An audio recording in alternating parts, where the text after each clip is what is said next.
ocean was your sanctuary. Yes. And it was a pivotal part in your life that propelled you to a dream state, meeting people along the way, like the old man on the beach, like Brian, like Lindsay, like the pastor, like the people that, it was that stepping stone Yes.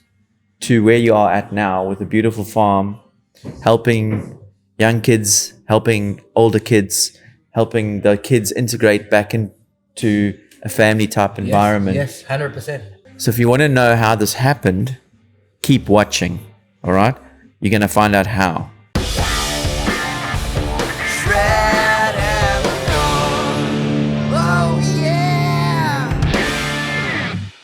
Please remember to hit subscribe and like.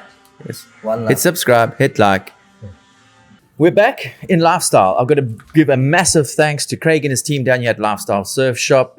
Also got to say thank you to Seasick Threads, the best board bags out of Australia. To my associates over at Wavescape, Pachow. And Pachow to this man, Darron Nicholson.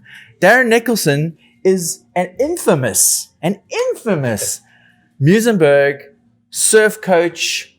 This is the roots for you, bro. This is This place, this little surfers corner means a lot to you, right? Yes, it does. Why? Well, Muizenberg to me is pretty much where so many opportunities came. Especially being from a township, I made so many different relationships. I met so many different people that has become the foundation and support for my life and moving forward. So I love this place.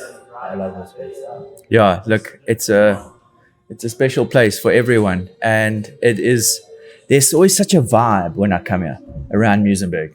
You drive through all the cars and you see all these people getting changed into their wetsuits and like oftentimes like half naked, just they're not cared, it's like everyone knows, it's almost like everyone's seen each other's bums, so they're not cared anymore.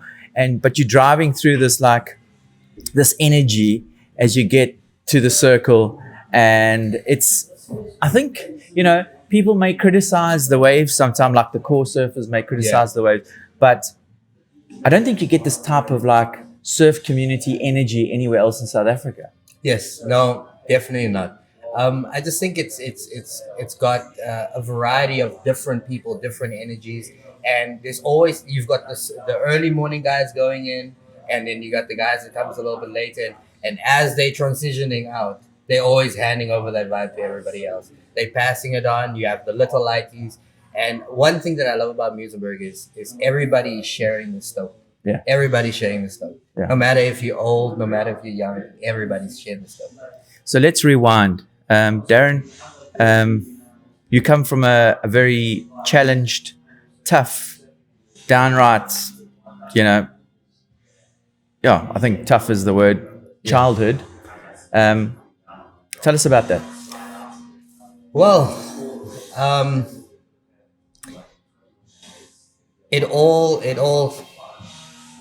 life got better with surfing. Long before I even knew what surfing was, I always checked all of these people in Komiki. So I'm from a place called Ocean View. So I lived with my mom and my dad, but I was born into a very dysfunctional background. A lot of violence, no role models, literally living day to day. So fearing for your life. Yeah, fearing for your life. Even just getting to and from a place, you need to kind of calculate everything. Even getting food. Having to look out for your little brother as well. My mom worked as a domestic worker in other people's homes. But because my dad was so involved with drugs and alcohol, I come from a long line of gangsterism. So the only real role model that I had was to become a gangster. Because even my grandfather was the general in his gang, and my father also became a part of the gang, and I suppose my destiny was to also become a part of the gang. But I always ask the question of there must be more for me out there. And I found that by running away from home in the afternoons. But during the time that my dad was still around, he tormented us so many times that you didn't really want to be at home, to the point where he went to prison for attempted murder. He went to prison for 24 years. And during that time, I needed to become the man at a very young age. So while my mom goes off to work, I would look after my brother. I would make sure that everything goes well. I would sell wood along the side of the road, next to the police station there. I would start selling wood, and then kind of trying to help my mom out in a way as well. So the time that she would come home, I would then take off, because the reality of everything was just so overwhelming for me that I was kind of like in this fog. Like, I didn't know which way was left or right, or what I would need to be doing with this. I had a lot of mixed feelings that I didn't even know the words to it. I didn't know what to say. I'm feeling like this, or I'm feeling like that. So I would run away, and then I would make my way over the mountain, and I'd find my way to the beach. And there I would be sitting every single day next to this old bully that would be smoking his spliff. And I would be watching. And then after he smoked his spliff, he would go into the water. And I'm like, what is this people doing?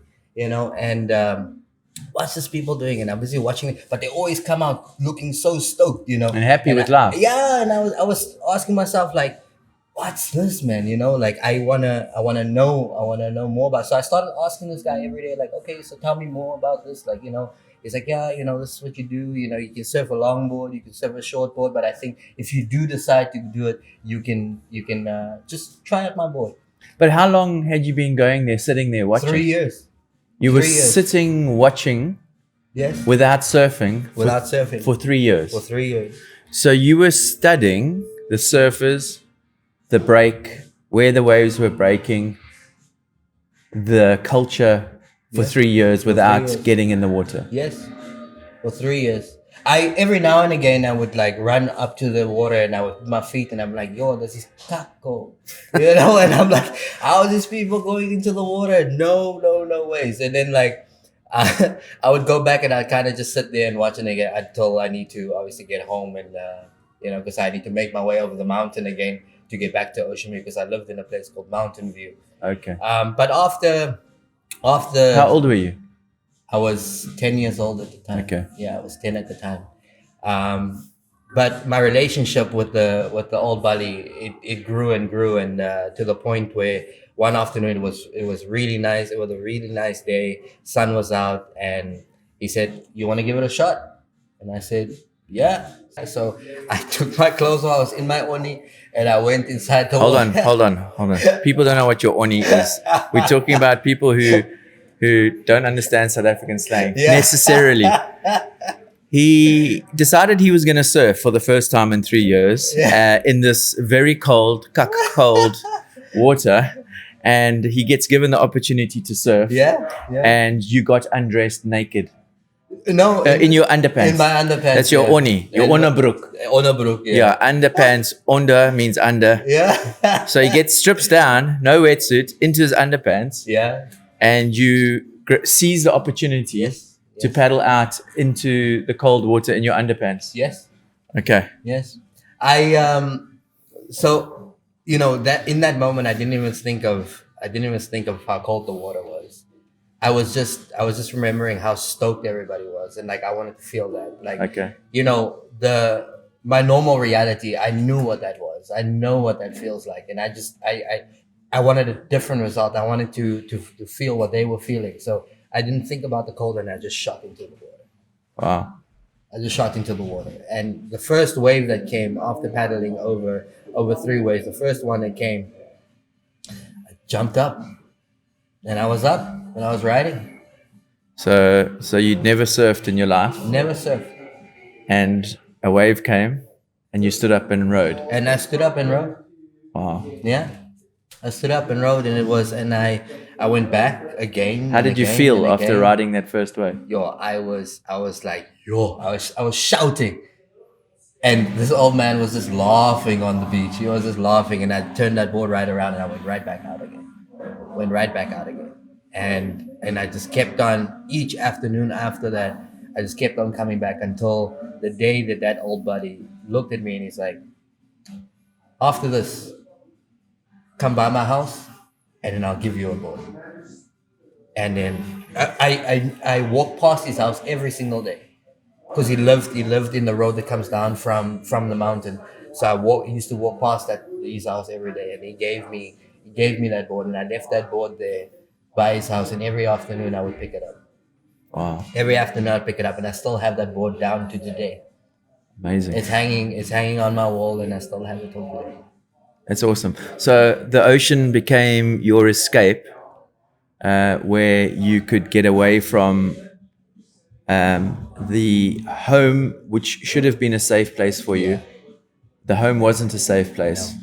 So the ocean provided that safe place for you. Yes, it did. And you went there every year as a kid to escape whatever you needed to escape at home. And the ocean eventually gave you what you needed Yeah. in that first wave. In that first wave, after going home, and like I was laying on my bed and I was just thinking about it.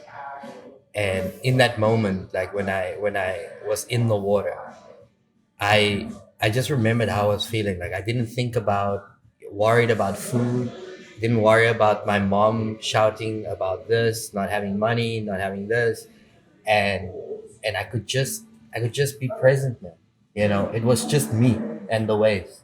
I didn't think of anything else, because if I thought of anything else, I would have been wiped out. Yeah. I would have been wiped out. Oh, you let go of everything and just. Well, it was also I think due to the fact that you'd been sitting there. When as a surf coach. Yeah. And we'll get onto this. You try and teach someone how to surf.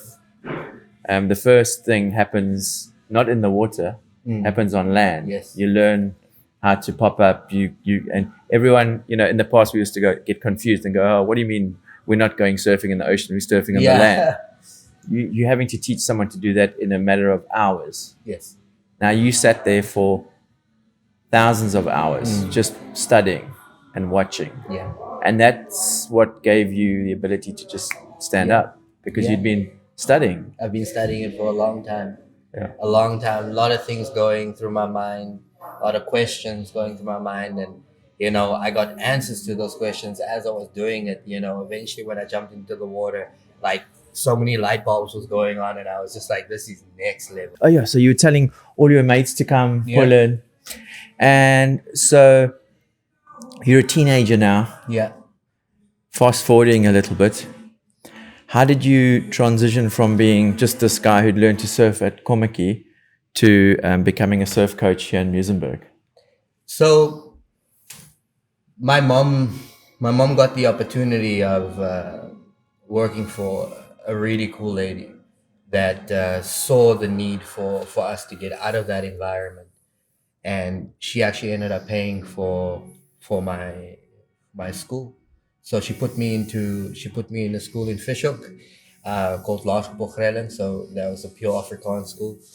From there, I went up to the middle school, and then Fishhoek High School. And in high school, I met a friend that was in my class that was from Hawaii. His name was Taylor. And we started talking, and like he was a surfer, and he would surf here in Muizenberg. And we would hang out, and I'd come sleep over at his house because, it was one more opportunity for me to get away from ocean, to get away from home. So I didn't want to be there. And I loved how I felt when I was around, him and his family. The vibe was good.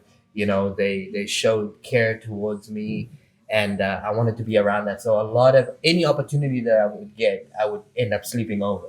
And we would go surfing in the mornings. We'd hang out until one morning. I don't know if his mom got the call, but his mom came and asked him. He's like, "Hey, how would you like to go and teach surfing at a shop?" So I just came along. I followed him down, and then he was teaching the lesson, and then he got another lesson, and then they needed assistance. So he's like, "Bro, all you have to do is come out into the water and just come and help out." So I was like, "Okay." So then I went into the water, and then from there, like, we started teaching surfing together. So we started out here at Surf Shack, and we started teaching together. And then from there, I was just like, I saw another opportunity to be able to support myself, because it was only my mom that was working, and I could help and not sell wood, and I would start helping out by buying this in the house, buying that in the house, and then also being able to hang out with Taylor and doing what teenagers do. I Yeah. never had that opportunity. I didn't have that luxury to be able to do that, because I always needed to think of my brother and my mother. Um, so I started teaching surfing there, and then when as time carried on, I met some really extraordinary people. Being on the spot, being able to connect, and as well as being able to give it to other kids that was in similar situations to myself. Because I knew what I felt, and I knew what they was feeling. And coming from, as well as coming from the township, I just wanted to give them that opportunity, the same opportunity that was given to me as well, and I wanted to give that back. Yeah, so working here in Musenberg and teaching surfing, I remembered how I felt catching my very first wave, and I I never met anything or experienced anything like that in my life. It provided me with the opportunity to just be with me, and I wanted to give that away to other kids as well. And because of the environment that all of these kids experience, um, I I found myself pulling away from teaching surfing to foreigners coming over for surf lessons, and transitioning more into doing something bigger than myself, and I started working for an organization here in Musenberg, an outreach program where we teach kids from the township how to surf, but as well as using that as a way to get them to go to school, focus on their studies, and then in return they get to surf. Got So you. they're hooked onto that, and then in the afternoons we would help them with their homework. We would do all of those things, and then we would teach them how to surf. And through that, I met so many cool kids, man. And I that's also how I met my wife. Okay. My present wife. That's how I met her. One of the kids that I was working with kept on telling me this story about, oh, his mom's coming back from America. But I was like, bro, but I already met your mom. Your mom lives in Capricorn. I've spoken to her so many times. It's like, no, man, not that mom. My other mom. Okay. She's been taking care of me, helping me with my schoolwork, and making sure that I've got all my books and all my things. Amazing. She's coming back from America soon. So I was like, okay, so I just humored his story, and I listened to him, and I was like, okay, okay, cool. And then like 1 week out, he was like, okay, she's coming in 1 week, and I was like, oh, cool. Like, when you're kind of like, joking with him, I was like, okay, cool. When she comes, like, bring her around. I'd love to meet her. So eventually she arrived, and at the time I was working at the same place that I was teaching the surfing to all the kids. There was also a pizza place, and she came around. She brought all the kids around for pizza, and I think it was like a couple of weeks, and we spoke, and she came back again, and then I kind of had a conversation with her, and I said, oh, I'd love to hear what it is that you're doing. And at the time, she was telling me that she started a home. She went back to the States. The boy that we were both working with, he was in a really bad situation, and he was working with the gangsters in Capricorn, and he was doing not a lot of bad things, but he was in a terrible place, and there was no real support for him, and she couldn't work with any of the social workers, because the rules here in South Africa is that even if the mother is not capable of looking after the child, it will go to the next relative. Next of kin. So sometimes they're even living in the same house, Okay. so that didn't work. So she went back to the States, and she sold everything, and she moved here to South Africa. She got a 2-bedroom apartment here in Musenberg, and that is where he was staying, along with two other boys. So she shared all this with me, and I said to her, I shared a little bit about my story, and I said to her, look, I'd really love to connect more. I'd really like to share, see how we are able to work together somehow, because I meet a lot of kids that is in need of a temporary safe care. So we decided to meet up on the beach, and I don't know, I like to talk a lot, and I found myself that I was the only one talking the whole time, and she was just doing all of the listening. And in the end, she kind of like nodded her head, and she spoke to me, and she said, "Oh, we should do this again sometime." But in that moment, she was kind of freaked out because I shared with her exactly what it is that she would like to do with her life as well. Because I shared with her my vision of having this place of safety where kids are just able to be kids, where they don't have to be adults, forced adults, or being able to be responsible for another kid, because your one and only responsibility in life is supposed to be just a kid when you are alive. You shouldn't have any more responsibilities than that. But unfortunately, this is our circumstances that we grow up in the township. And I just wanted to have a place where they are able to do that, where they just can chill, be man, kids. be kids, laugh, do silly things that kids do, and I shared this with her, and she kind of went home and she called a friend. She's like, "Oh, bro, you would never believe, like, I met this guy that literally told me what my dream is." And a friend was like, "Well, just marry the guy." And Simple as that. As simple as that. And then after that, she kind of like connected with me, and then she asked me if I would like to go to church with her and the kids one evening. And we started hanging out more and more, and the more we spoke, the more we realized how many things we had in common, and how many things, how many of our goals was the same. And I then asked her, I was like, "Hey, would you like to have a cup of tea with me someday?" And, because tea takes longer to drink than coffee, because you get the whole mug, So after hanging out with her and having some tea, I said to her, like, "Look, I Will you marry me?" no, not that fast, almost. But that's just kind of like, after we spoke more, we realized that, we grew really fond of each other, and we wanted to do more of these things together. And we started hanging out more and more, and eventually we decided to move in together and do this thing together, and with two different perspectives, because something really interesting that I found, spending time with her and me coming from the township, our mentality is limited. We don't think big, because the hardest thing for me in life was to dream while I was living in the township. Yes. Because even if you think of something, there's nothing going to come of it, because where's the opportunities? Where's the support? Your dream is crushed immediately. Immediately. There's no chance for anything. And she really got me to a point where I was able to also start dreaming, because she was speaking big, and I was, I could support little things here and there.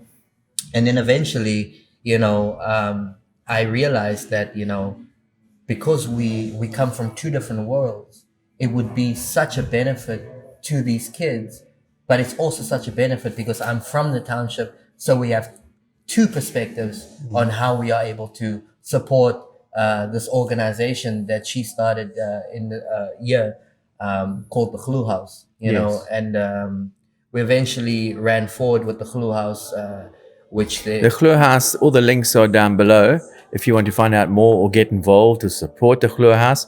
GloHouse, spelled Glo. Glo means believe. Yes, Glo means believe. In Afrikaans, so not the GloHouse, it's the GloHouse. Yes. With a little rumble in the G. Glo.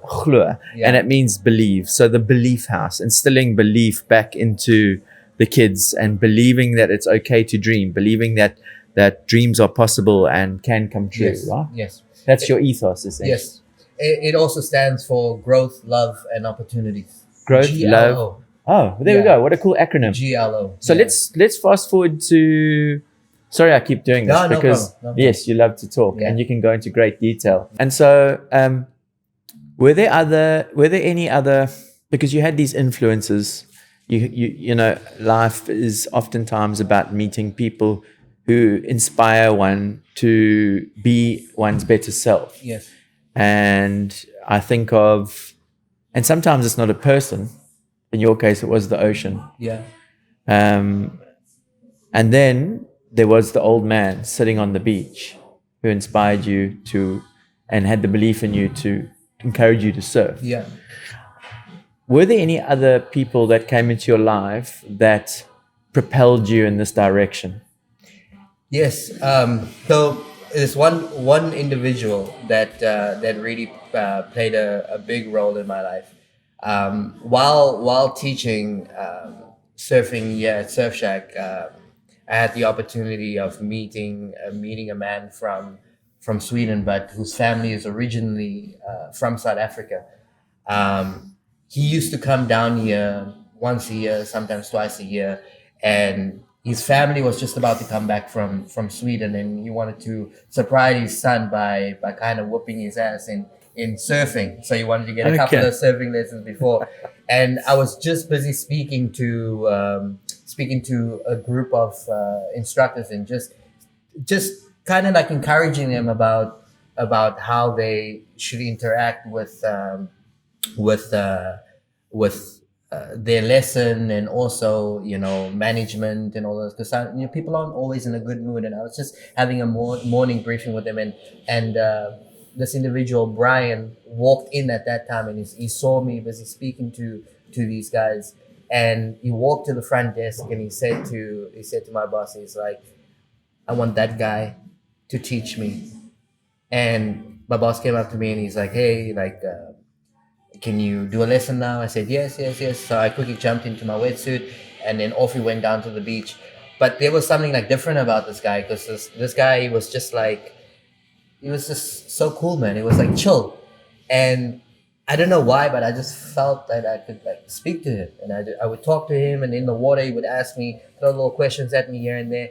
Anyway, after our surf lesson, we were booked for another surf lesson the next day, and instead of doing a surf lesson, he was like, you want to go and have coffee? And I was like, okay. So we went and we had coffee, and I started just packing out and just starting to talk to him. And I don't know if he felt like there was something up with me, or if I was carrying stuff or whatever, but like he just asked all of the right questions. And I never spoke to anybody that really understood and listened, and not just like acting awkward and saying, oh, shame, sorry that you had to go through that. No, it was none of that. And the reaction was completely different. And because of his reaction, my way of responding to all of that changed, because I didn't put on a mask anymore. I didn't say, you know, when someone says to you, like, how are you? Or they ask you, how are you? And you kind of just throw it like, no, I'm good.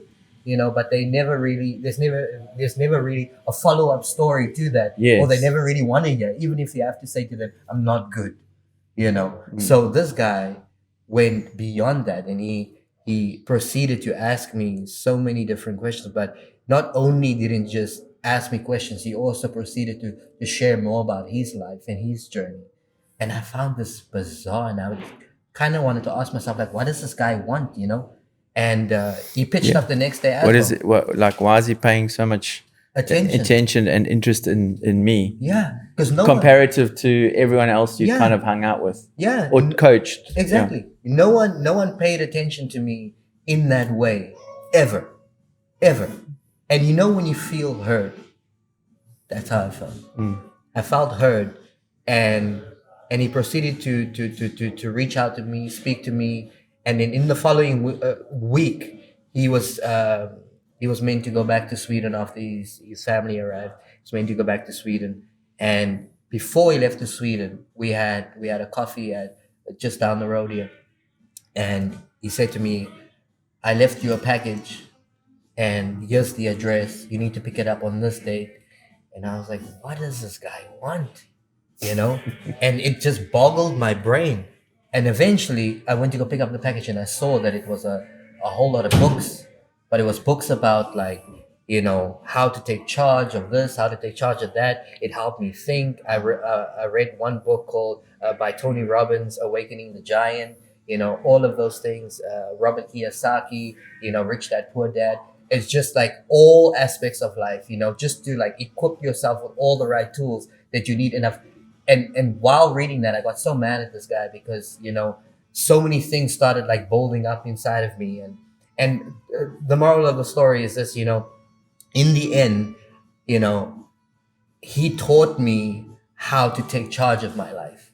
He taught me how to quit making excuses, quit just because you're not in a place where you're supposed to be. Stop blaming other people. I started looking inward and start doing some personal inventory and seeing, what can I do about the situation? Yes, I was born in a dysfunctional background. Yes, I come from the township. Yes, my father went to prison for 24 years. But that is the past. What can I do about my future? What can I do today differently that is going to impact my future? And that is, when you start doing inventory, you start realizing what things makes you happy, what gives you purpose. And I started finding my purpose by giving away what was given to me freely by some random person that I met that has now had such a huge impact in my life. It's changed completely forever. And the only thing that he asked me, whatever I did for you, go do it for someone else. That was the only thing that he wanted. The only thing. It took me more than 5 years. I've been walking this journey with Brian Bosch for probably going on 16 years now. And each day I'm still growing, and each day I'm still reminded of the day that I met him. I met him on the beach, and that changed. It's amazing, forever. absolutely amazing. And we were sitting having a coffee prior to this conversation, and the phone rang, and it was Brian. So you're in regular contact with him. It's quite. Let me say that again. Yeah, it's quite simple to see that Brian has been a mentor in your life and has helped you along this journey to where you're at right now. So props to Brian. We all know who you are. That's amazing. And so tell us about now how the GloHouse has evolved and where it's at. But like, let's step one step back. How did it get you? Yeah, so after moving into a 2-bedroom apartment, and when you're spending time on the ground, to say, you see the need, you see the need for kids just to be kids, and in a span of, I'd say, like 8 months, the GloHouse, which was based in a 2-bedroom apartment, grew from 3 kids to 10 kids, and then as well as running a surfing program. Wow. Teaching surfing to kids. We would have about up to 30 kids in a 2-bedroom apartment right down the road here. And you can imagine the neighbors, like, with all the lighties coming up and down the stairs, it was a flat coming up and down the stairs, having all the surfboards on the balcony. So clearly it wasn't working. It was time to grow. It was time to grow.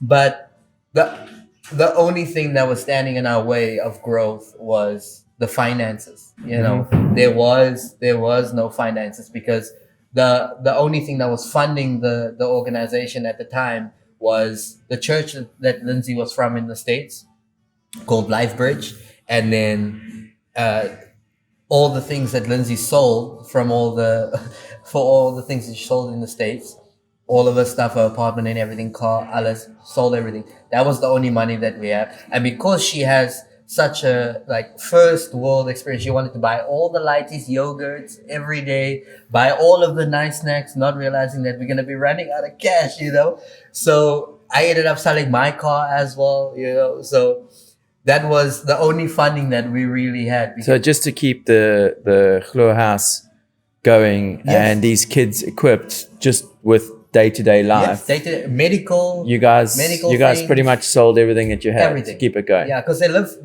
live with us full time. Okay.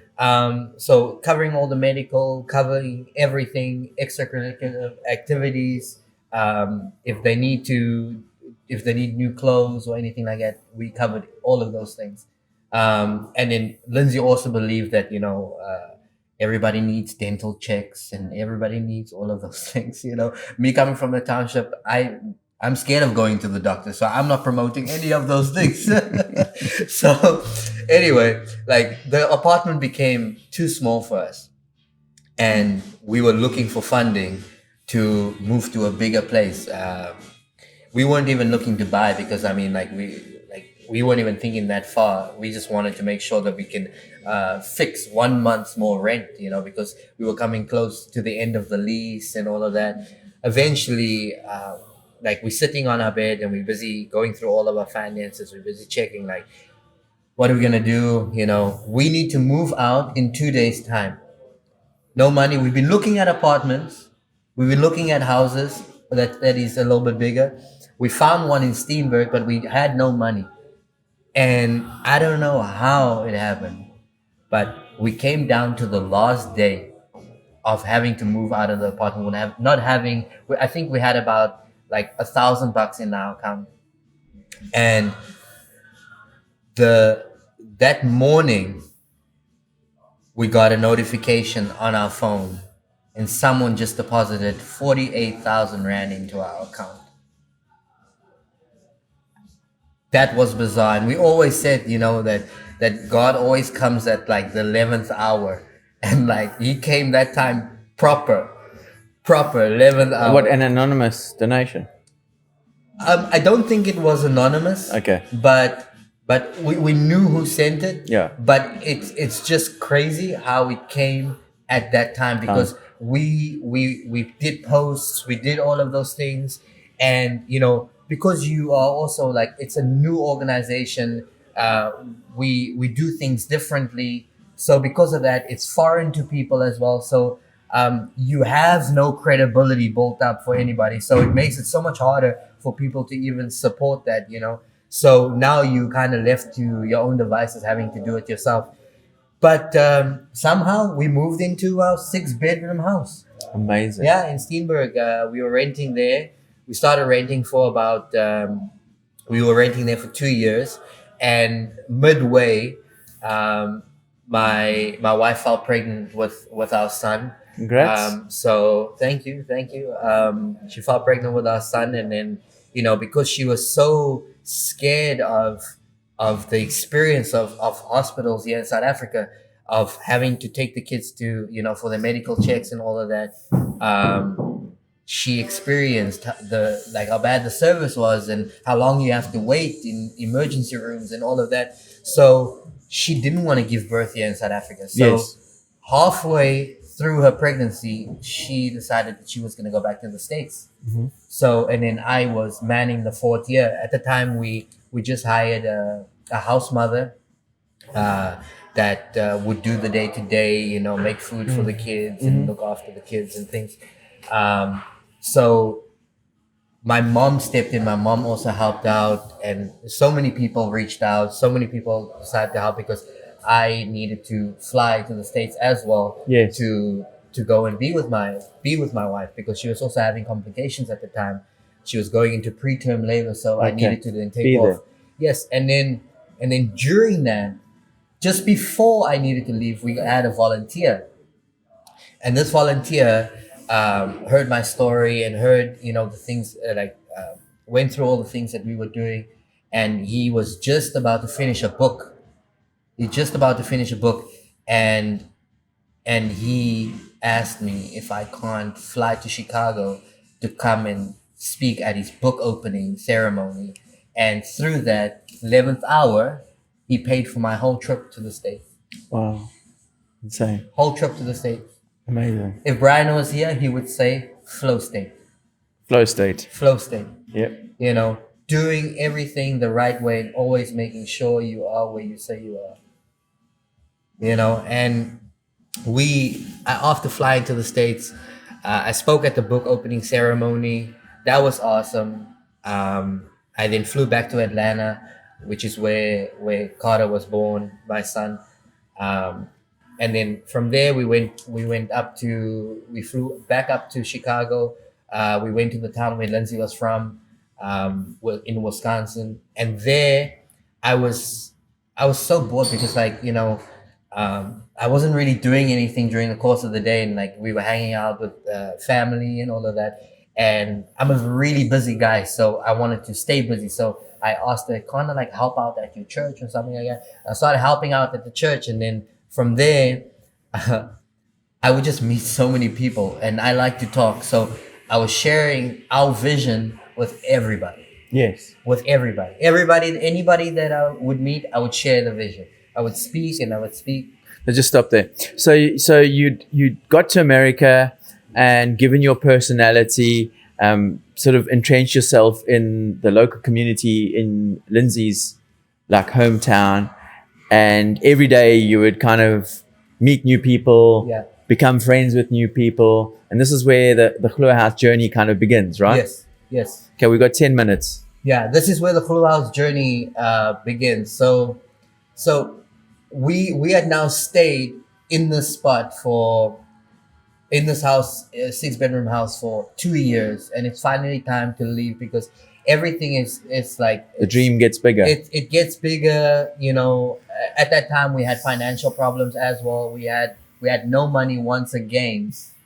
Because you're giving back. You're looking after kids, and you're giving of your resources. Yes. It's not like you're spending it on fancy cars No. and big homes. You're supporting the community. Yeah. And that's why you're running out of funding. Yeah, and now I have a baby that I have to take care of because I spend all of my time working for the GloHouse, and I spend all my time hanging out with the kids, and there is no time to go and do another job and earn an income for my family. So all of my time goes there. So now fast forward to America, I finally have the opportunity to be able to earn some cash, and the church is giving me paying me here and there where I'm busy doing odd jobs, helping Handyman out friends, stuff, handyman stuff, and I'm making some money, and bro, I'm like in the groove, I'm loving this stuff. I'm like loving what I'm doing. I love being in the position that I'm in, and I'm sharing with so many people what we are doing, why we are doing it, and both our lives are pretty much 100% in this thing, and we are doing it solely for the purpose of what was done for me as well, and I want to give back. So in this, we are coming to the end of being in this house, but we have no money, and we busy doing fundraising. I'm speaking in churches, I'm speaking all over town, I'm making connections, and we're getting donations here, we're getting donations there, but it's not enough to be able to secure a permanent space for the GloHouse, because we want to make this permanent. We don't want to be worried about this, about that. The landlord kicking you out after so many months. Exactly. Etc. And bro, COVID hits, and we can't go home, and we are stuck there for over 9 months. And over that 9 months, I spend my time, and Lindsay spends the time just connecting with different people, speaking to different people, and we hanging out with friends and family. We're having like connection nights, and we're sharing our story. And right before we're about to leave the States, we get a phone call from her pastor that connected with that a person that I met in the church while I was working, and it's like, Darron speaking all the time.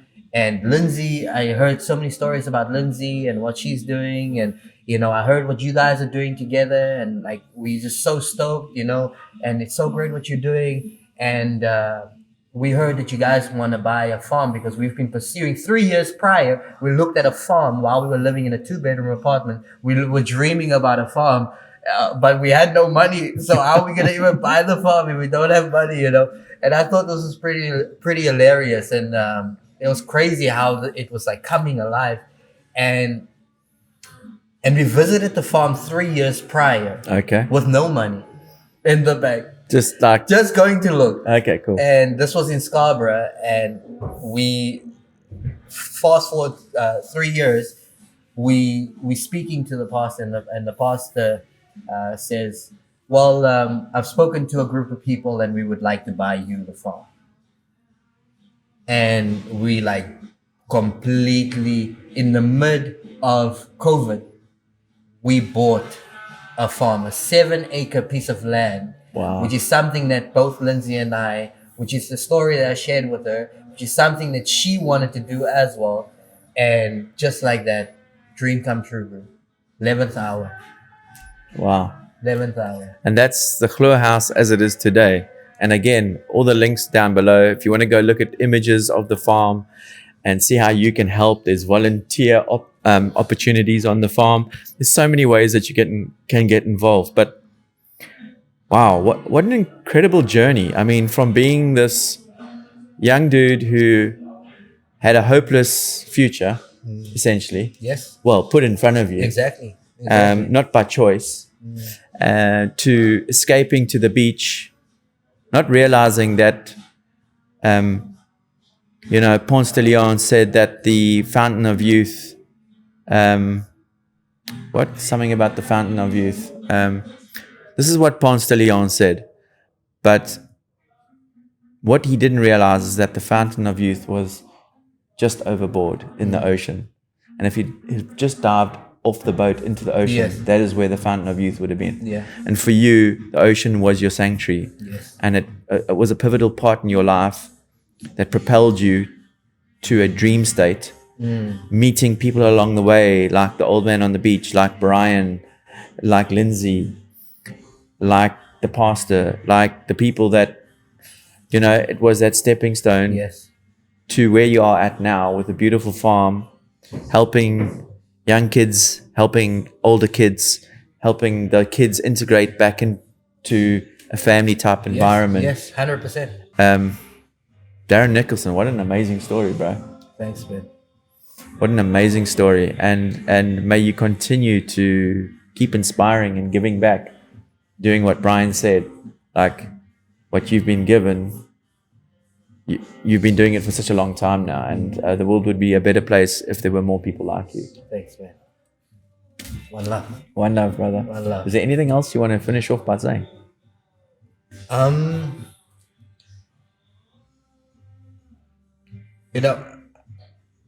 I think if I was busy speaking to someone earlier, and I was saying to him, you have to address your childhood traumas, otherwise your relationships will do it for you. And put yourself first, always, because there's no point in you giving 100% of the wrong thing to someone. Make sure you're giving them a little bit of something really good. It's an amazing way to end. Thanks, Darron. One love.